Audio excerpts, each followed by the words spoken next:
இறையேசுவில் பிரியமான சகோதர சகோதரிகளே, நமது ஆண்டவர் இயேசு கிறிஸ்துவுடைய திருப்பெயரால் உங்களுக்கும் உங்கள் குடும்பத்தில் இருக்கிற அனைவருக்கும் அன்பும் சமாதானமும் மகிழ்ச்சியும் உண்டாவதாக. அன்புமிக்கவர்களே, செப்டம்பர் மாதம் 19ஆம் தேதி தாயாம் திரு அவை மறைசாட்சியான புனித ஜன்வாரியூஸ் என்பவருடைய நினைவு நாளைத்தான் கொண்டாடுகிறது. இந்த புனிதரானவர் வாழ்ந்தது திருச்சபையினுடைய வரலாற்றில் வேத கலாபணியினுடைய நேரம் 3வது நூற்றாண்டு. இவருடைய பிறப்பு மற்றும் பெற்றோர்களை பற்றின தெளிவான குறிப்பு நமக்கு இல்லை என்றாலும் திருச்சபையுடைய பாரம்பரியம் மற்றும் புனிதர்களுடைய வாழ்க்கை வரலாறுல இவரை பற்றின செய்தி கொடுக்கப்பட்டிருக்கிறது. இவர் பிறந்தது இத்தாலி தேசத்தில் இருக்கிற பொனவெந்தோ என்கிற ஒரு நகரில். அதே நகரில் படித்து குருவாக திருநிலைப்படுத்தப்படுகிறார். தனக்கு 20 வயதான போது இவர் நேபிள்ஸ் நகரத்தினுடைய ஆயராகவும் தெரிவு செய்யப்பட்டார் என்றும், இவர் வாழ்ந்த அந்த ஒரு காலகட்டத்தில் வேதகால பணி நடந்து கொண்டிருந்ததால் பல கிறிஸ்தவர்களுக்கு அடைக்கலம் கொடுத்தார் என்கிற ஒரே காரணத்திற்காக கைது செய்யப்பட்டு பல முறை இவருக்கு பல வகையான மரண தண்டனை விதிக்கப்படுகிறது. அதாவது கொடிய விலங்குகளுக்கு இவர்கள் கையளிக்கப்படுகிறார்கள். விலங்குகள் இவர்களை உண்ணவில்லை மற்றும் தீயில போட்டு எரிக்க முயற்சி செய்கிறார்கள். தீயும் இவர்களை சுடவில்லை மற்றும் கொதிக்கும் உலையில கூட இவர்களை போட்டு கொலை செய்ய முயற்சி செய்தார்கள். அதுவும் நிறைவேறவில்லை. கடைசியில எரிமலை ஒன்றுக்கு அருகில கொண்டு செல்லப்பட்டு தலை வெட்டப்பட்டு மறைசாட்சியாக கொலை செய்யப்பட்டார்கள் என்று தான் இவர்களுடைய வாழ்க்கை வரலாற்று குறிப்பு நமக்கு கூறுகிறது.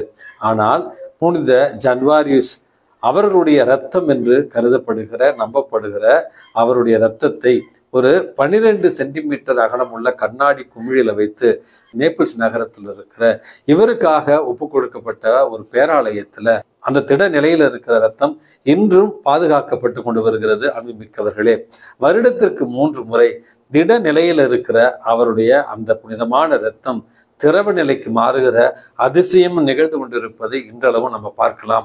இறைவன் இவருக்கு கொடுத்த இவருடைய மறை சாட்சியத்திற்கு, நம்பிக்கைக்கு, விசுவாசத்திற்கு கொடுத்த ஒரு பரிசாகத்தான் இந்த ஒரு புதுமையை நம்ம பார்க்கிறோம். நம்முடைய வாழ்க்கையில கூட விசுவாசத்தில் குறைவுபடாமல் மற்ற சகோதர சகோதரிகளையும் விசுவாசத்துல நம்ம உறுதிப்படுத்தினால் இறைவன் நம்மையும் உயர்த்துவார், நம் வழியாய் பல அதிசயங்களையும் நிகழ்த்துவார் என்பதற்கான சான்று தான் மறைசாட்சியான புனித ஜன்வாரியூஸுடைய வாழ்வு.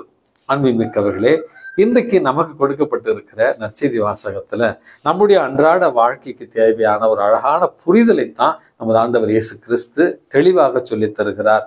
அவருடைய அந்த இறையரசு பணியில, அவருடைய அந்த மீட்பு பணியில பலர் உதவி செய்தார்கள். குறிப்பாக திரு குடும்பம், புனித யோசேப்பு மற்றும் அன்னை மரியாள் அவரோடு பயணித்தார்கள் என்பதை நாம் அறிவோம்.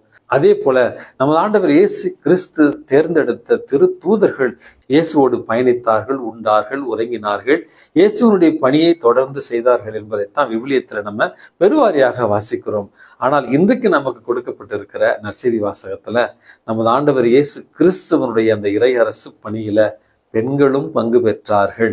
மிக குறிப்பான விதத்திலே இயேசுவால் குணம் பெற்றவர்களாகிய மகதலேன் மரியா, சுசன்னா மற்றும் ஜோன்னா என்று சொல்லப்படுகிற இந்த 3 பெண்களுடைய பெயர் கொடுக்கப்பட்டிருக்கிறது.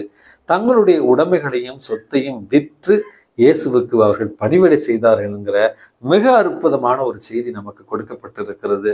அன்புமிக்கவர்களே, பெண்களுக்காக கத்தோலிக்க திரு அவையில பல முன்னெடுப்புகள், பெண்களுக்கான பல வாய்ப்புகளை, வசதிகளை மறைந்த திருத்தந்தை பிரான்சிஸ் அவர்கள் உருவாக்கி கொடுத்திருக்கிறார்கள். திருச்சபையில பல நிலைகளில பெண்களுக்கான முக்கியத்துவம், அவர்களுக்கான சமத்துவத்தை பற்றி இன்றளவும் நம்ம பேசிக்கொண்டுதான் இருக்கிறோம். பெண்கள் உலக அளவிலும் சரி, இந்திய அளவிலும் சரி, பல்வேறு உயர் பதவிகளில் இன்றைக்கு இருக்கிறார்கள், முடிவெடுக்கும் திறனில் இருக்கிறார்கள் என்பதையும் நம்ம அறிவோம். இந்தியாவில் இருக்கிற அல்லது உலகத்தில் இருக்கிற பல பன்னாட்டு கம்பெனிகளுடைய CEO அப்படின்னு சொல்வார்கள். தலைமைத்துவத்துல, மருத்துவத்துல மற்றும் பல்வேறு தளங்களில இன்றைக்கு பெண்கள் தங்களுடைய திறமையையும் தங்களுடைய பங்களிப்பையும் இன்றைக்கு அவர்கள் உலகிற்கு கொடுத்து கொண்டே இருக்கிறார்கள் என்பதுதான் நிதர்சனமான ஒரு உண்மை.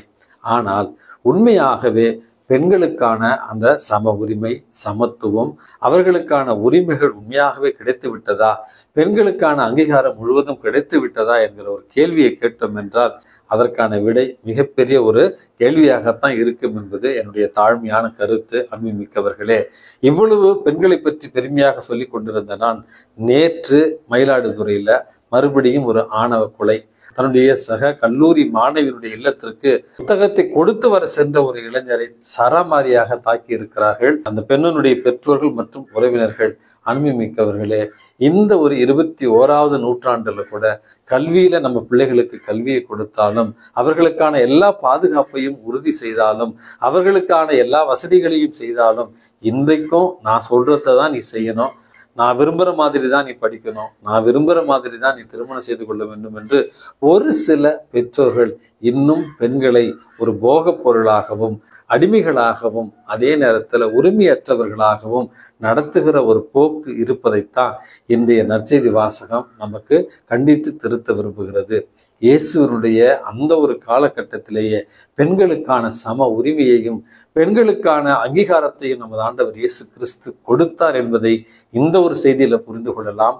பிறகு மார்த்தாள் மரியாள் வீட்டிற்கு சென்ற நேரத்துல மார்த்தா இயேசுவிடத்துல ஆண்டவரே, நான் மட்டும் கஷ்டப்பட்டு உழண்டு கொண்டிருக்கிறேனே, என் சகோதரி எனக்கு உதவி செய்ய நீங்கள் சொல்லக்கூடாதா அப்படி என்கிற ஒரு கேள்விக்கு நமது ஆண்டவர் இயேசு கிறிஸ்து அவள் சரியான பங்கை தேர்ந்து கொண்டாள், அவளுக்கு விருப்பமான இறை வார்த்தையை கேட்கிற அந்த உரிமையை அவள் தெரிந்து கொண்டாள், அவளே நல்ல பங்கை தேர்ந்து கொண்டாள் என்று சொல்லுகிற அளவுக்கு அவர்களுக்கு சிந்திக்கிற ஒரு திறன் இருக்கிறது, முடிவெடுக்கிற ஒரு திறன் இருக்கிறது, உலகத்தை ஆளுகிற ஒரு திறன் இருக்கிறது என்பதை நமது ஆண்டவர் இயேசு கிறிஸ்து இன்றைக்கு நமக்கு விளக்குகிறார். அன்புமிக்கவர்களே, இந்த ஒரு சமுதாயத்துல ஒரு பெண் என்பவள் பிறந்ததிலிருந்து திருமணத்தின் வரையில தந்தையினுடைய கட்டுப்பாட்டுல அல்லது ஒரு சகோதரனுடைய கட்டுப்பாட்டுல இருக்கிறார்கள்.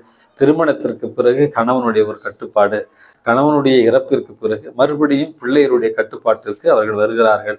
அன்புமிக்கவர்களே, இதை எதிர்மறையான ஒரு எண்ணமாக எடுத்துக்கொள்ளாமல், பெண்கள் இல்லை என்றால் இந்த பூ உலகம் இல்லை, பெண்கள் இல்லை என்றால் நீங்களும் நானும் இல்லை.